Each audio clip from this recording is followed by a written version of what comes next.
एक समय की बात है, एक काफी घने जंगल में चंपा चिड़िया एक घोंसले में रहती थी। चंपा चिड़िया बहुत ही ज्यादा दयालु थी। वो हर पक्षी की मदद किया करती थी। सभी पक्षी चंपा चिड़िया को बहुत ही ज्यादा पसंद करते थे, क्योंकि चंपा चिड़िया सभी पक्षियों के साथ अच्छा बर्ताव करती थी। जब भी किसी पक्षी को जंगल में दाना नहीं मिलता, तो पक्षी चंपा चिड़िया के पास आ जाता।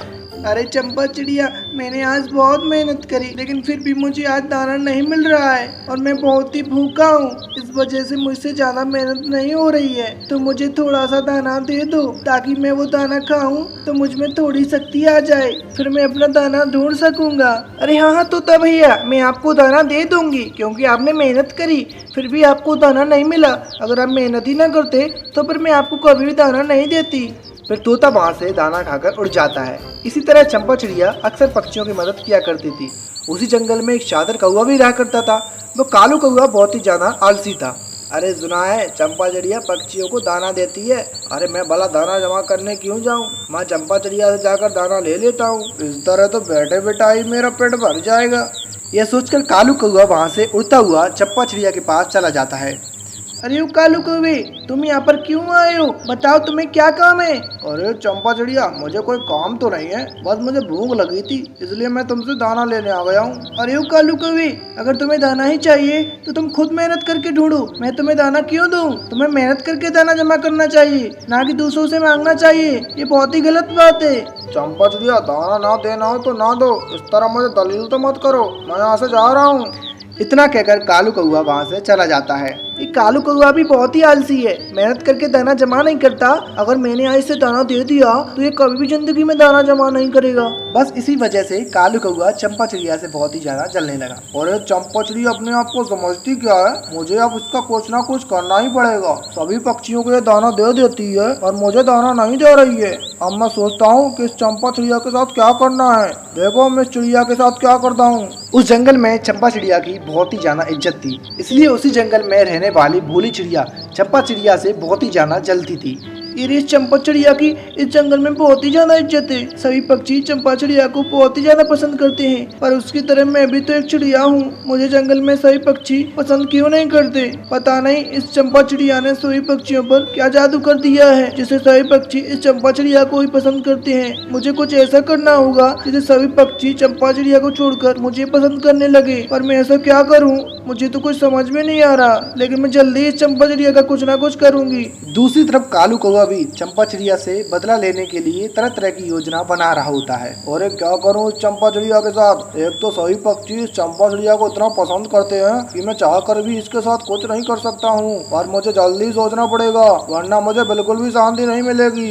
फिर वह कालू कौवा यही सब कुछ सोच रहा होता है, तभी उसके मन में एक योजना आती है। अरे हाँ, उस जंगल में भोली चिड़िया रहती है, मैं उसे चंपा चिड़िया के खिलाफ भड़का देता हूँ और फिर देखो मैं उससे क्या क्या करवाता हूँ। फिर कालू कौवा वहाँ से उड़ता हुआ भोली चिड़िया के पास आकर बैठ जाता है। अरे कालू कौवे, तुम यहाँ पर आकर क्यों बैठ गए हो? तुम्हें क्या काम है? अरे भोली चिड़िया, वैसे मुझे कोई काम तो नहीं है, मैं तो यहाँ ऐसे आकर बैठ गया हूँ, लेकिन मैं तुमसे एक बात कहना चाहता हूँ। हाँ बोलो कालू कौवे, तुम मुझसे क्या कहना चाहते हो? अरे भोली चिड़िया, तुम्हें चंपा चिड़िया से जलन नहीं होती है कि सभी पक्षी चंपा चिड़िया को बहुत ही ज्यादा पसंद करते हैं, लेकिन तुम भी तो एक चिड़िया हो ना, लेकिन कोई भी पक्षी तुम्हें पसंद नहीं करता। तुम्हें तो उस चंपा चिड़िया से बदला लेना चाहिए। और यहाँ कालू कौवे, तुम ठीक कह रही हो, सभी पक्षी चंपा चिड़िया को पसंद करते हैं, पर मुझे कोई पसंद नहीं करता। मुझे बहुत जलन होती है उस चंपा चिड़िया से। अरे हाँ भोली चिड़िया, तभी तो मैं तुम्हारी मदद करने के लिए आया हूँ। मेरे पास एक उपाय है जिससे हम चंपा चिड़िया को सबक सिखा सकते हैं। अच्छा तो कालू कौवे, मुझे बताओ कि वो क्या उपाय है, ताकि हम उस चंपा चिड़िया को सबक सिखा सके।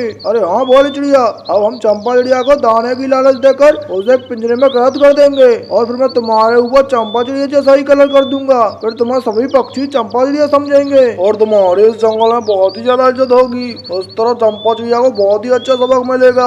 अरे यहाँ कालू कौवे, ये तो बहुत ही अच्छा उपाय है, चलो मैं ऐसा ही करते हैं। फिर भोली चिड़िया उड़ती हुई चंपा चिड़िया के पास आ जाती है और कालू कौवा जंगल में जमीन पर काफी सारा दाना रख देता है। अरे भोली चिड़िया, तुम यहाँ पर क्यों आई हो? अरे ओ चंपा चिड़िया, मैं तो तुम्हें खुशखबरी देने आई हूँ। जंगल के कोने वाले हिस्से में बहुत सारा दाना पड़ा हुआ है, मैंने भी यहाँ से खूब सारा दाना ले लिया है, तुम भी जाकर वहाँ से दाना ले लो।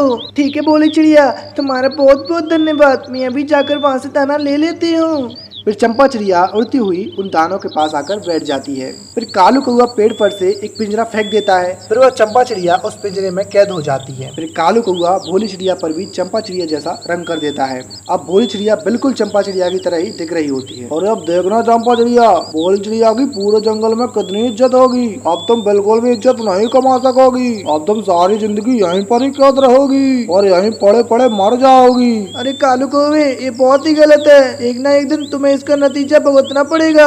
अब भोली चिड़िया चंपा चिड़िया के घोंसले में आकर बैठ जाती है। अब कोई पक्षी भोली चिड़िया से दाना मांगने आता तो भोली चिड़िया अपनी पुरानी आदत से ही मजबूर थी। वो किसी भी पक्षी को दाना नहीं देती, इसलिए अब कोई पक्षी चंपा चिड़िया को पसंद न करने लगा। सभी पक्षी अब चंपा चिड़िया को बहुत ही ज्यादा बुरा समझते थे। अरे क्या हो गया, मैं बिल्कुल चंपा चिड़िया की तरह ही दिखती हूँ, फिर भी कोई पक्षी मुझे पसंद नहीं करता। दूसरी तरफ दो चीले चंपा चिड़िया को खाने के लिए ताक में बैठी हुई थी। अरे तुमने सुना है जंगल में पीले रंग की चंपा चिड़िया है, उसकी बहुत ही चर्चा होती है, चलो उसे जाकर खा लेते हैं। अरे हाँ, लेकिन मैं अभी बहुत ही थक गया हूँ। एक काम करो, तो वो चंपा चिड़िया का शिकार करके उसे यहाँ ले आओ, फिर अब दोनों उसे मिलकर खाएंगे। फिर वह चील चंपा चिड़िया के घोंसले की तरफ चली जाती है और भोली चिड़िया को चंपा चिड़िया समझकर उठा ले जाती है। फिर वह दोनों चील उस भोली चिड़िया को चंपा चिड़िया समझकर खा जाती है। अब पूरे जंगल में चंपा चिड़िया का कुछ भी अता पता नहीं था। और ये चंपा चिड़िया का कुछ दिनों से अता पता नहीं चल रहा है। पहले भी ये चंपा चिड़िया कुछ दिनों से बदली बदली सी लग रही थी, जरूर कोई गड़बड़ वाली बात है। चलो मैं जंगल में चंपा चिड़िया को ढूंढता हूँ। फिर तोता पूरे जंगल में चंपा चिड़िया को ढूंढ रहा होता है। तभी उसे एक जगह पर चंपा चिड़िया कैद हुई दिखती है। वो जल्द ही चंपा चिड़िया के पास जाकर बैठ जाता है। अरे चंपा चिड़िया, तुम इस पिंजरे में कैद कैसे हो गई हो? फिर चंपा चिड़िया तोता को कालू और भोली की सारी बातें बता देती है। अच्छा चंपा चिड़िया, उस कालू कौवे ने भोली चिड़िया पर तुम्हारे जैसा रंग कर दिया था। अब देखो हम सभी पक्षी मिलकर उस कालू कौवे के साथ क्या करते हैं। फिर वो तोता चंपा चिड़िया को उस पिंजरे से आजाद कर देता है। अब सब पक्षी योजना बनाकर उस कालू कौवे को उस पिंजरे में कैद कर देते हैं। अरे कालू कौवे, मैंने तुमसे कहा था ना, तुम ये बहुत ही गलत कर रही हो, तुम्हें इसका नतीजा भुगतना पड़ेगा। और अब देख लो तुम्हारे साथ क्या हो रहा है। अब कालू कौवा अपनी गलती पर बहुत ही ज्यादा शर्मिंदा हो रहा था। फिर सभी पक्षी कालू कौवे को छोड़कर चले जाते हैं और कालू कौवा उसी पिंजरे में कैद था। इस कहानी से हमें सीख मिलती है कि हमें कभी भी दूसरों से नहीं जलना चाहिए। अगर आपको ये कहानी पसंद आई हो तो इस वीडियो को लाइक कर देना और चैनल को भी सब्सक्राइब जरूर कर देना।